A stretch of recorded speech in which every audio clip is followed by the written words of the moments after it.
Soalan yang ketiga ini berkaitan dengan hubungan ibu bapa dan anak ataupun anak dengan ibu bapa. Ada di sana kadang-kadang terdapat ibu bapa yang tidak berlaku adil kepada anak-anak.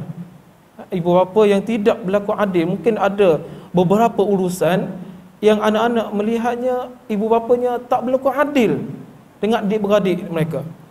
Dan dalam hal ini, apakah sikap anak dalam berhadapan dengan ibu atau bapa yang tidak berlaku adil sebegitu, saya bersamahab? Terima kasih. Soalan ni bahagi kepada dua bahagian. Satu, bahagian ibu bapa. Bahagian ibu bapa yang tak adil tu. Satu, bahagian anak. Setakat mana hubungan dia dengan kedua ibu bapa dia.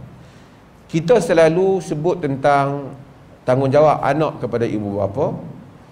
Islam dia ada semua. Tanggungjawab ibu bapa pada anak-anak, tanggungjawab anak pada ibu bapa. Sebelum kita cakap tentang anak-anak, kita cakap tentang ibu bapa. Ibu bapa wajib untuk adil pada anak-anak dia. Wajib untuk adil. Walaupun ada kaul yang membincangkan soal kadar pemberian, bolehkah kalau pemberian itu melebihkan yang ini daripada ini disebabkan keperluan dan seumpamanya, itu ada pendetailannya. Tetapi Nabi SAW tidak menyaksikan pertindakan ibu bapa yang tidak adil pada anak-anak, kerana dia ada kesan yang buruk. Kadang-kadang ibu bapa ni dia tak adil disebabkan kerana hak ni cerdik sikit, hak tu tuang cerdik sikit. Jadi hak ni periksa dapat markah tinggi sikit, hak ni kurang markah sikit. Jadi dia bertindak sehingga yang lemah tu sentiasa rasa dia dipinggirkan.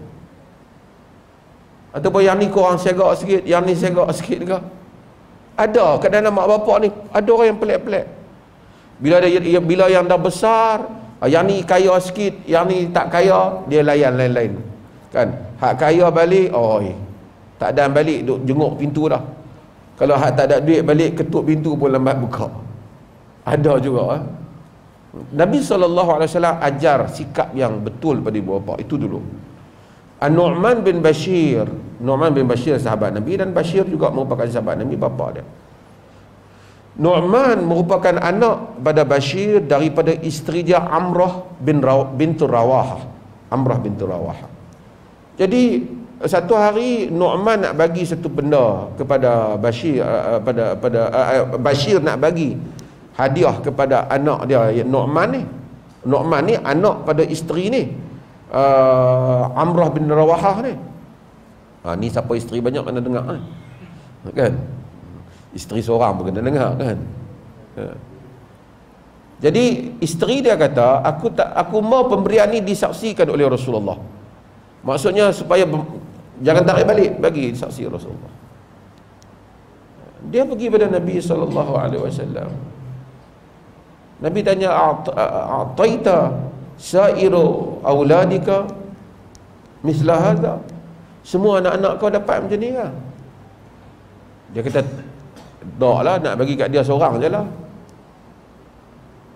Ini hadis sahih riwayat Bukhari. Nabi kata, "Fattaqullah wa'dilu baina auladikum." Takutkan Allah, adillah di kalangan anak-anak kamu. Bahkan dalam riwayat yang lain, Nabi SAW tanya, "Awahabta mithla hadha? Alaka waladun ghairu?" Kau ada anak yang lain tak? Dia kata ada. Kau dah bagi pada dia pas sama macam ni? Dia kata tak. Nabi kata, "Inni la ashhadu ala jawr." Aku tidak menjadi saksi kepada kezaliman. Tengok Nabi SAW. Ni ibu bapa, kadang-kadang dia bagi kat kawan ni, hak ni dia tak bagi, hak ni tengok saja. Dia tak bagi tahu sebab. Melainkan kawan ni nak pergi sekolah, masuk universiti, yang ni tak masuk lagi. Ataupun yang ni ada keperluan pasal nak pergi kelas, yang ni duduk di rumah lagi. Ada pasal lah. Ini tak ada sebab. Hanya kerana dia suka hak ni lebih daripada yang ni.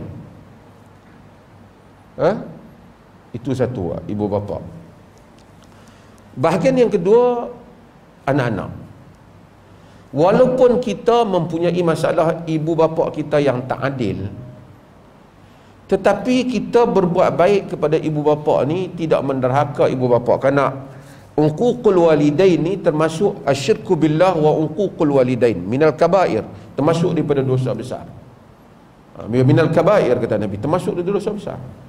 Bukan kerana ibu bapa tu buat baik dengan kita, tapi kerana Tuhan suruh tu. Wa qada rabbuka alla ta'budu illa iyyah wa bil walidaini ihsana. Tuhanmu telah memutuskan supaya engkau menyembahnya dan berbuat baik kepada kedua ibu bapa. Jadi kita berbuat baik pada ibu bapa.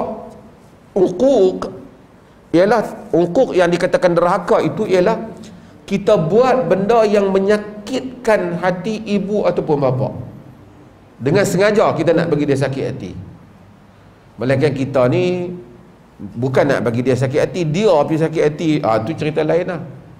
Dia demam, kita nak bawa dia pergi hospital, dia kecil hati, kan macam Ismit Ulam Raja, kan, itu cerita lain lah. Tapi kalau sekiranya kita buat saja, kita sebab tu wa imma yablughanna indaka kibara ahaduhuma aw kilahuma fala taqul lahumu uf wala tanharhuma. Yang dia tak bagi kita cakap uf, jangan tengking ibu bapa, kerana itu menyakitkan. So kita jangan menyakitkan. Kita mungkin tahu dia yang mana ibu bapa kita tak adil dengan kita, dia akan jawab di hadapan Allah. Tapi bahagian kita dengan dia, kita buat sekadar yang kita mampu. Saya baru ni ada satu orang mengadu, dia kata ibu dia kata, ya Allah, kalau tak ada duit langsung tak pernah layan, ada duit barulah senyum bagi.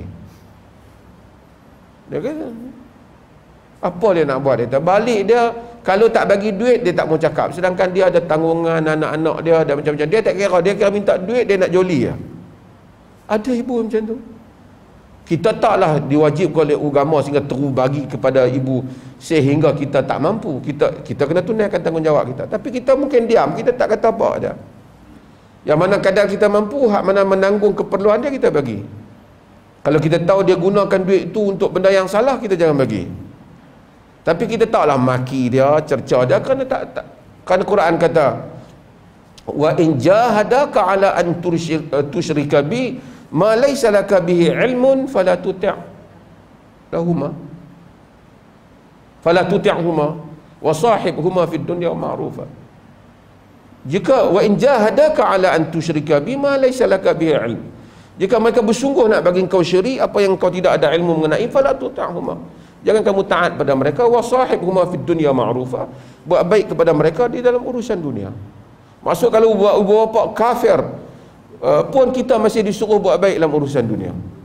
Mungkin kita jumpa mak pak kita tak pernah bela kita dulu, tapi dia mak pak kita pergi bagi makanan, kita bagi apa, dapat pahala kita, pahala dapat kat kita.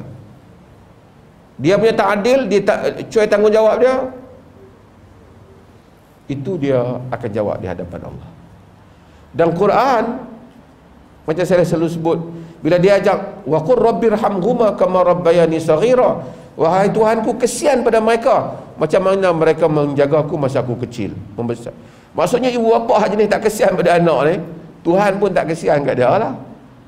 Pasal doa tu Tuhan dah ajak lah, kesian pada mereka seperti mana mereka membesarkan aku masa aku kecil.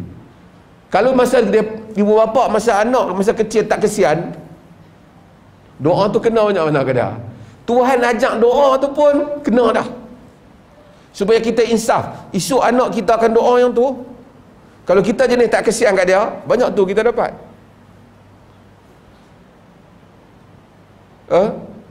Itu yang Allah ajar dalam surah Isra. Maka dengan itu, ibu bapa wajib adil, berbuat tidak menzalimi anak-anak. Anak-anak berbuat baik pada ibu bapa, sekalipun ibu bapa dia mungkin ada benda yang tak kena dahulu, tapi dia buat baik dengan tidak menderhakai, dengan tidak menyakitkan, sengaja menyakitkan perasaan ibu ataupun ayah. Melainkan ibu tu melampaui batas, itu cerita lain. Macam cerita Mus'ab bin Umair, kita tengok macam cerita Sa'ad bin Abi Waqqas. Mak dia masuk Islam, nazar tak mau makan. Itu cerita lain kan.